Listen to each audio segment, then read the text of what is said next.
Okay, hey, training plants every day. Jordan Scoville coming at you from the STEM lab. Now, I've watched everything out there on YouTube for burning bluestone.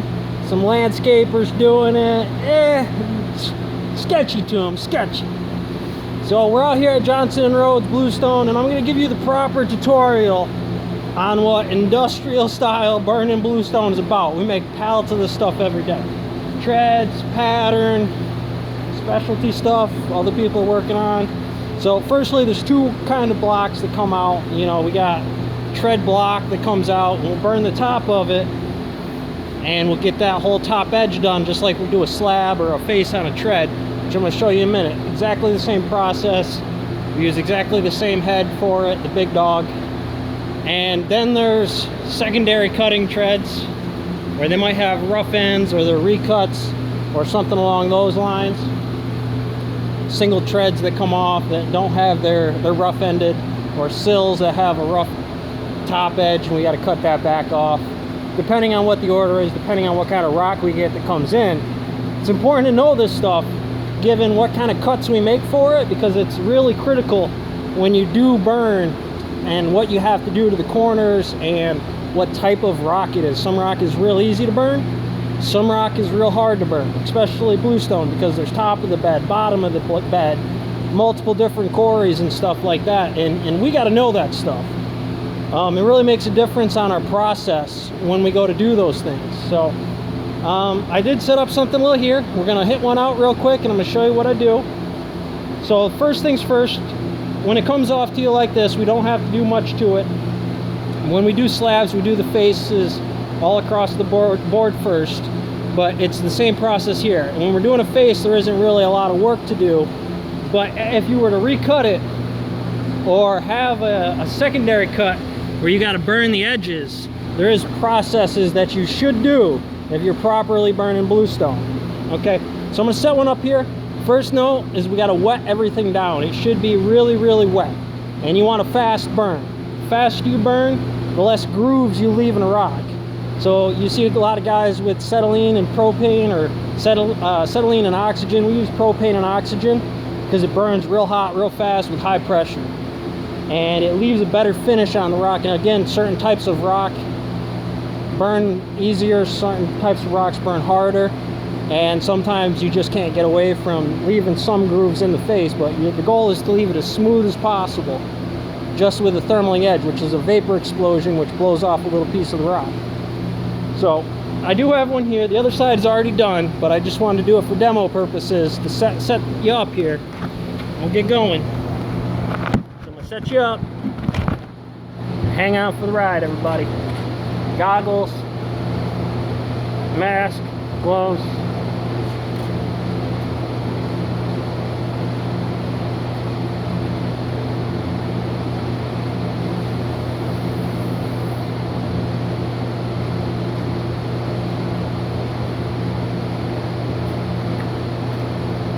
That one there was pretty clean, but make sure you get all the mud off. Otherwise, you'll wind up with something like a hamon on a samurai sword, where the clay causes it not to burn right, and you can come back over, but the goal is to leave that first pass. You want to hit it on that first go. So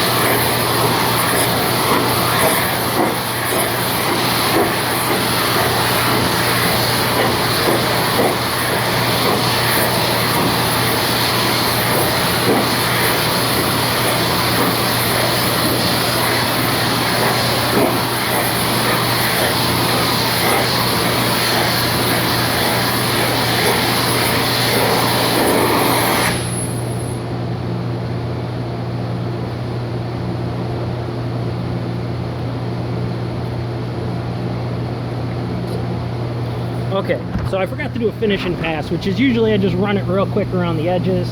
This one's already flipped, so I don't have to worry about that scratch being in there. Usually when I'm burning, I pick up on that. I just want to do, that's the kind of speed you need to be running at, and you got to be observant, you know, as you're burning it, to make sure that if you got to drop a second pass, you do it right then and there, because you don't want to scorch the rock.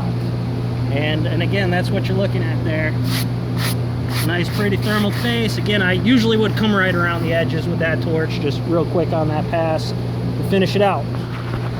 So that's a face burn. Slabs burn like that. Big ones we cut up into other treads or pattern. It's the same exact process, except for we're just hitting it on the wall. And we're doing it, treads that come off like this on a double pallet. I'll put another double pallet and I'll roll them down 4 or 5 at a time, burn them, stack them up. If there's any brown or variegated in that pallet, I'll pull that stuff out, or if it's the other way around, I'll pull out the cutbacks, we'll put them to the table, and we'll run them right there, and then I'll work my pallet station as I'm going. So I get them to the pallet.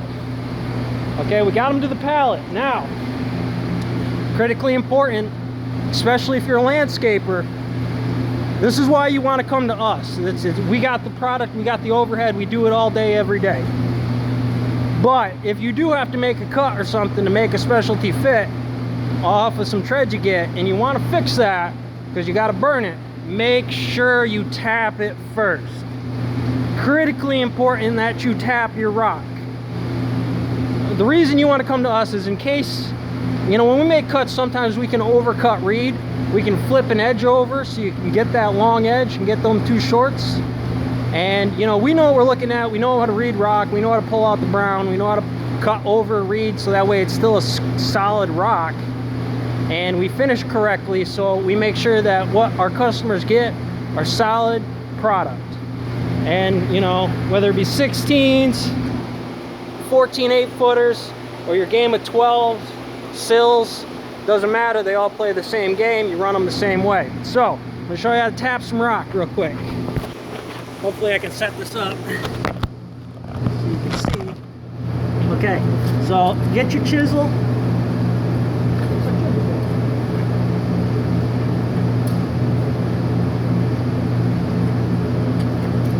Grab your backup chisel or a solid sledgehammer, and you don't want to overdo it, but you got to do it. So what you're doing, you're tapping the corners.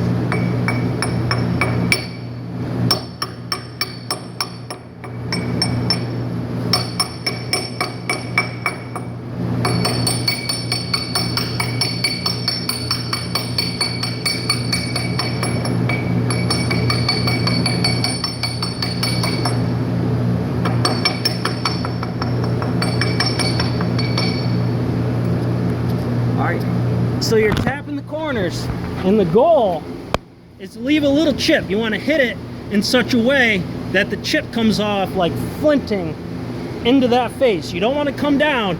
You don't want to hit it this way. You want to hit it this way. And on the corners, you want to break them. That way, when you go to burn it, it's not going to leave a slag edge.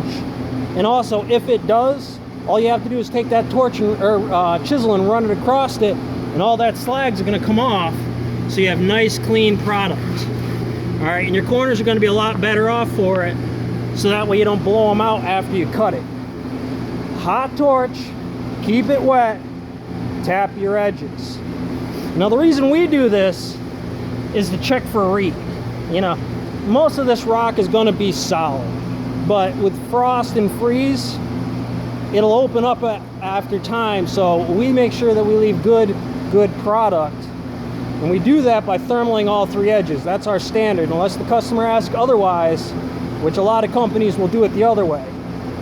They can put more on the pallet that way, and for all intents and purposes, it's a thing our company does to just guarantee we didn't have a reed in that rock. If there was, it was the correct type of reed. I mean, this is a mountain game. You got to make the best out of everything you can. This is a non-renewable resource, but we don't give shitty product, and we make sure the rock we give is pretty. So I'm going to teach you how to finish this now with a finishing torch head. Let me go grab it real quickly here. So I'll unload that bay, and we'll get that rock. I'll set them up on doubles, roll them off to myself, burn them and cut them as I'm going. So this is what most people you see on the internet using, and it can be done. It just takes a lot longer, and the chances of messing it up because you're not running hot enough go up dramatically. more lines, more passes, a softer hit on the edge. So you got to be careful. So the note I'm going to give you here for this, along with those other things, is you want to keep it all wet, and you want to run bottom to edge. All right, if you just got your edges, then you just hit the one edge. If that's all burnt, you just got to do this one. You run from the bottom to the top. What will happen is when you get that wet, that water will push up, and it'll keep those corners moist, so that way you won't going to screw up what's already burnt. You know, if it's the bottom back corner, you kind of get away with it. The last note I'll give you is when you thermal, you'll kind of see that this gets super hot. I mean, it'll go bright orange on them corners, and you want to make sure you're making full pass across that, because that's that slag adding up. And if you don't go across that, you're going to mess it up. You're going to leave too much of it, and when you go to tap, you're going to have to tap so much harder, and it's likely that you'll screw up the face or an edge over breaking it and chipping it. So we're going to do that real quickly here. Let me set up and get going.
Okay, again, this is why we do it. That's a reed right there. Okay, ooh, almost saw my camera messed up there. That's a reed right there. So this one, I'm gonna wind up, I don't know, there might be a 3-footer in there. I gotta measure it with my tape, but if it is, I'll just throw it right back up on my table. I'll put it on my recut pallet, and I'll cut it back. We don't waste rock. So you can cut a lot of that stuff back if you were making pattern out of it. Again, we're industrial. So, you know, we have standards and models that we follow if things like this come up. But again, if you were a landscaper and you hit that, and you're trying to give it to your customer, woo-wee, I certainly wouldn't be happy. That's why you come to Johnson & Rhodes, get Jordan Skull with the Beast of the East, one of these fine masons down here to get you up to your some product. So again, you know, and that's our process. We do this all day. Cut, run, burn, throw it to the pallet, tighten them up, rock star. You know, we run some product, man. So again, you know, and after this, all it is, just for demonstration purposes, is, and maybe a little bit of this. And that's all she takes. That's all it takes. And you're gonna get a much cleaner finished product that looks way better. Okay? And that's gonna be solid, secure rock, ready for your customer, but it's just easier to get it from us. We take a lot of the risk out of the game. You know, we have mountains and quarries that we process our rock from. I mean, this is a landscaper's wet dream right here, you know, what you can do with this stuff. And again, we tear through the orders on this stuff. You know, I don't know if we're gonna be able to see that, but again, you know, that's our process. You know, we'll get multiple orders at one given time about what's going out, different sizes, and we tear it up every day. So come on down to Johnson & Rhodes, get you some product. Catch you on the next one.